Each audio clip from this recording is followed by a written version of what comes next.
Film की शुरुआत Utah के एक वीरान रेगिस्तान में होती है, जहां एक बच्चा इधर उधर भटकते हुए और कटी हुई मानव उंगली खाते हुए दिखाई देता है। कुछ समय बाद हम मुख्य किरदार विंडहैम से मिलते हैं, जो उसी इलाके में अपनी गाड़ी चला रहा है। पता चलता है कि वह एक पेशेवर फोटोग्राफर है, जो सूर्य ग्रहण को कैमरे में कैद करने के लिए यहां आया है। वह एक ऊंची और कठिन चट्टान पर चढ़ता है और आखिरकार कैमरा लगाने के लिए सही जगह ढूंढ लेता है। ग्रहण शुरू होते ही विंडहैम कुछ अद्भुत तस्वीरें खींचता है। इसके बाद वह अपनी गाड़ी की ओर लौटने का फैसला करता है, लेकिन अचानक उसे कुछ दूरी पर एक बच्चा अकेला रोता हुआ नजर आता है। विंडहैम उसके पास जाकर पूछता है कि क्या हुआ, तो बच्चा बताता है कि वह अपने माता पिता से बिछड़ गया है और अब खो गया है। विंडहैम चिंतित होकर उसे अपनी कार में बैठने के लिए कहता है, ताकि वे उसके माता पिता को ढूंढ सकें। लेकिन बच्चा अचानक खड़ा हो जाता है और विपरीत दिशा में चलने लगता है, यह कहते हुए कि उसके माता पिता वहां हैं। विंडहैम थोड़ा भ्रमित हो जाता है, लेकिन वह इतने छोटे बच्चे को अकेले नहीं जाने देना चाहता, इसलिए वह उसका पीछा करता है। कुछ देर चलने के बाद विंडहैम को एहसास होता है कि अंधेरा होने वाला है और वह बच्चे को वापस चलने के लिए कहता है। लेकिन लड़का उसकी बातों का मजाक उड़ाने लगता है और फिर अचानक भाग जाता है। अब विंडहैम मुश्किल में फंस जाता है, क्योंकि अंधेरा घिर रहा है और वह अपनी गाड़ी से काफी दूर आ चुका है। वह वापस मुख्य सड़क पर लौटने का रास्ता ढूंढने की कोशिश करता है, लेकिन रास्ता भटक जाता है। उसने किसी को फोन करने का प्रयास भी किया, लेकिन रेगिस्तान में कोई नेटवर्क नहीं था। कुछ समय बाद विंडहैम को दूर से एक औरत के गाने की आवाज सुनाई देती है। वह उस आवाज का पीछा करते हुए घाटी के नीचे एक केबिन देखता है। केबिन की तरफ जाने वाली एक सीढ़ी भी थी, जिससे वह सावधानी से नीचे उतरता है। जब वह केबिन का दरवाजा खटखटाता है, तो अलीना नाम की एक महिला दरवाजा खोलती है। विंडहैम उसे अपनी स्थिति के बारे में बताता है, लेकिन अलीना उसकी उपस्थिति से जरा भी हैरान नहीं होती और उसे अंदर बुलाकर खाना देती है। जब विंडहैम उससे पूछता है कि यहाँ से बाहर कैसे निकला जाए, तो अलीना कोई जवाब नहीं देती। इससे विंडहैम निराश हो जाता है और वह केबिन से जाने की कोशिश करता है, लेकिन अलीना जोर देकर कहती है कि अब बहुत देर हो चुकी है और उसे रात वहीं रुकना चाहिए। विकल्प न होने पर वह सहमति देता है और पास के बिस्तर पर लेट जाता है। बाद में उसने देखा कि अलीना नग्न होकर दूसरे कमरे में खुद को साफ कर रही है, जिससे उसे अजीब महसूस होता है, लेकिन वह इस पर ज्यादा ध्यान नहीं देता और सोने की कोशिश करता है। अगली सुबह विंडहैम अलीना के लिए कुछ पैसे छोड़कर जाने लगता है। हालांकि वह यह देखकर चौंक जाता है कि केबिन चारों ओर से ऊंची चट्टानों से घिरा हुआ है, जिसे उसने पिछली रात नहीं देखा था। सबसे चौंकाने वाली बात यह है कि पिछली रात की सीढ़ी का निचला हिस्सा गायब हो चुका था। जब वह अलीना से पूछता है कि सीढ़ी कहाँ गई, तो वह लापरवाही से जवाब देती है कि स्थानीय लोग कभी कभी इसे अपने काम के लिए ले जाते हैं और शायद वे इसे बाद में या अगले दिन वापस लाएंगे। फिर विंडहैम अन्य निकास मार्गों के बारे में पूछता है, लेकिन अलीना बताती है कि यहाँ से निकलने का कोई और रास्ता नहीं है। इससे विंडहैम निराश हो जाता है, लेकिन उसके पास कोई और चारा नहीं होता, इसलिए वह एक और दिन वहां रुकने का फैसला करता है। वह अपना अधिकतर समय घाटी के दृश्यों की तस्वीरें खींचने में बिताता है और चट्टान पर चढ़ने की कोशिश भी करता है, लेकिन गर्मी के कारण यह मुमकिन नहीं हो पाता। दोपहर में अलीना उसके गंदे कपड़े साफ करने की पेशकश करती है। विंडहैम मना कर देता है, लेकिन अलीना पूछती है कि उसकी पत्नी उसे इस हालत में देखकर क्या सोचेगी। यह सुनकर विंडहैम अजीब महसूस करता है और तुरंत स्पष्ट करता है कि वह शादीशुदा नहीं है। अगले दिन वह अलीना के घर में ऐसी चीजें खोजने लगता है जो उसे चट्टान पर चढ़ने में मदद कर सके। आखिरकार उसे एक कुदाल मिलती है और वह उसका उपयोग चट्टान पर चढ़ने के लिए करने की कोशिश करता है। लेकिन कुछ ही देर बाद कुछ बच्चे अचानक उस पर एक कटा हुआ जानवर का सिर फेंक देते हैं, जिससे वह अपना संतुलन खो देता है और बेहोश होकर जमीन पर गिर जाता है। जब विंडहैम होश में आता है, तो देखता है कि रात हो चुकी है और उसे अपने पैर में दर्द महसूस होता है। उसे एहसास होता है कि गलती से गैंती उसके पैर में घुस गई है। वह दर्द में चिल्लाने लगता है और अंततः उसकी आवाज सुनकर अलीना वहां आती है। वह धीरे धीरे कुदाल को निकालती है, जबकि विंडहैम दर्द से कराहता रहता है। इसके बाद वह फिर से बेहोश हो जाता है और जब होश आता है तो खुद को केबिन में पाता है जहां अलीना उसकी चोटों का इलाज कर रही होती है। 2 दिन बाद जब विंडहम की हालत थोड़ी ठीक होती है तो वह फिर से वहां से निकलने की कोशिश करता है। वह घाटी के ऊपर की ओर देखता है और मदद के लिए चिल्लाता है, लेकिन कोई उसकी आवाज नहीं सुनता। गुस्से में आकर वह अलीना से जवाब मांगता है कि यहाँ क्या हो रहा है, लेकिन वह कोई जवाब नहीं देती, बस उसे भरोसा दिलाती है कि वह उसकी देखभाल कर सकती है। विंडहम क्रोधित होकर उससे कहता है कि वह अपने सामान्य जीवन में लौटना चाहता है, क्योंकि उसके बाहर भी एक दुनिया है जहां लोग उस पर निर्भर हैं। अलीना उसके करीब आने की कोशिश करती है, लेकिन विंडहम उसे दूर रहने के लिए कहता है। कुछ ही समय बाद कॉर्वस नाम का एक लड़का और उसकी बहन घाटी के शीर्ष पर आते हैं और विंडहम को पुकारते हैं। कॉर्वस बताता है कि उसने पहले चिल्लाने की आवाज सुनी थी और पूछा कि क्या उसे मदद की जरूरत है। विंडहम राहत महसूस करता है और अपनी स्थिति के बारे में बताता है। कॉर्वस उसे आश्वासन देता है कि उसके पास रस्सी है और वह उसे बाहर निकालने में मदद करेगा। विंडहम को उम्मीद की किरण नजर आती है और वह बेसब्री से कॉर्वस का इंतजार करता है। कॉर्वस जल्द ही रस्सी के साथ लौटता है और उसे नीचे फेंक देता है, फिर विंड से खुद को रस्सी से बांधने के लिए कहता है। विंड भोलेपन से उसकी बात मान लेता है, लेकिन जैसे ही वे उसे ऊपर खींचने लगते हैं वे अचानक रुक जाते हैं और विंड का मजाक उड़ाने लगते हैं।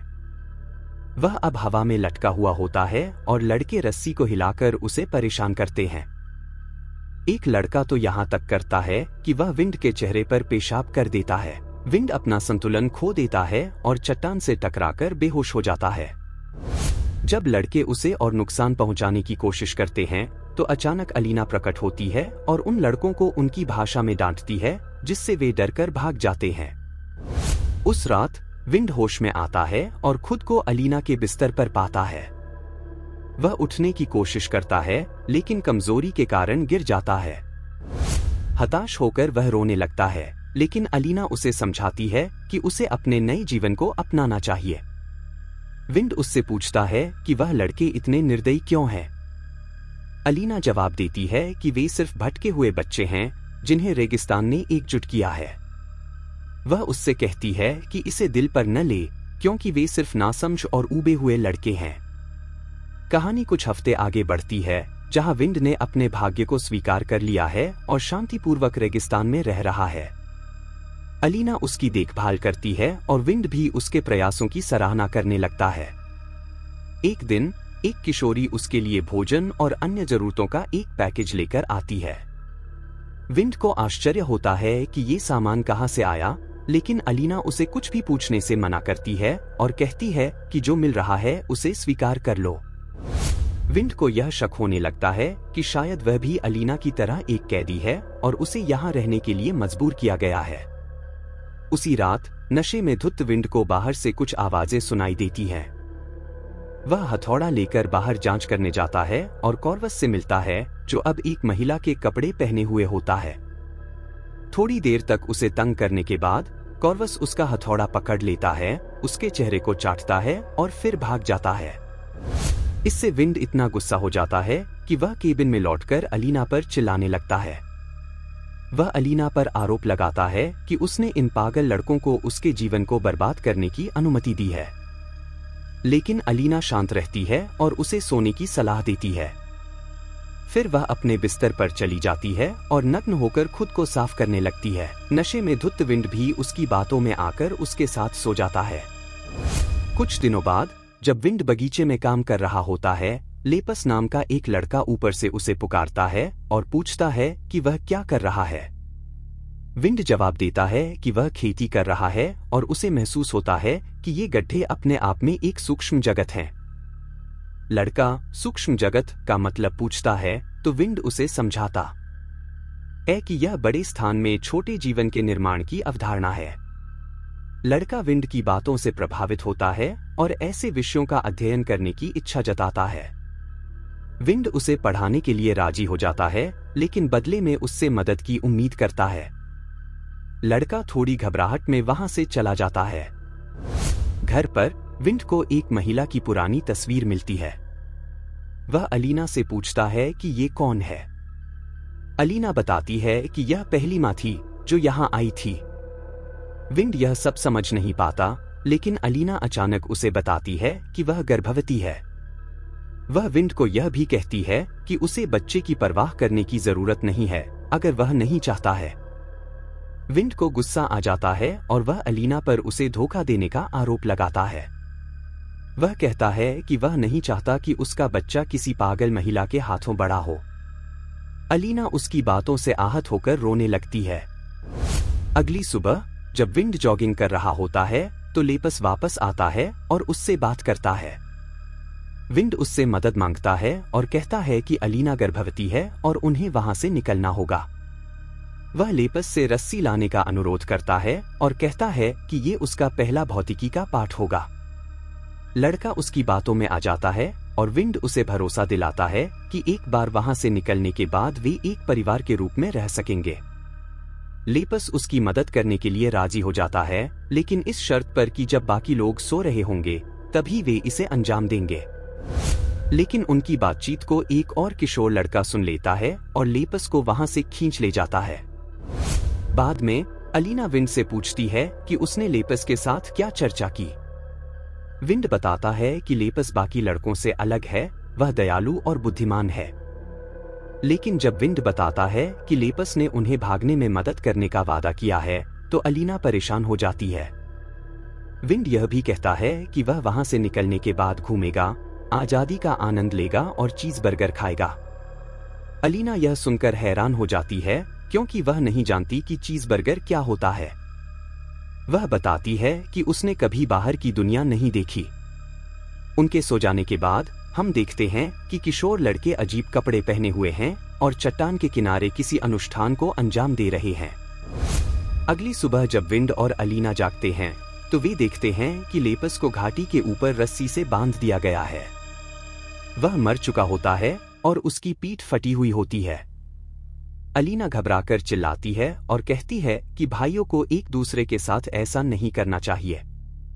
वह विंड पर अपने बेटे को बचाने में असफल होने का आरोप लगाती है और गुस्से में आकर उस पर हमला करती है।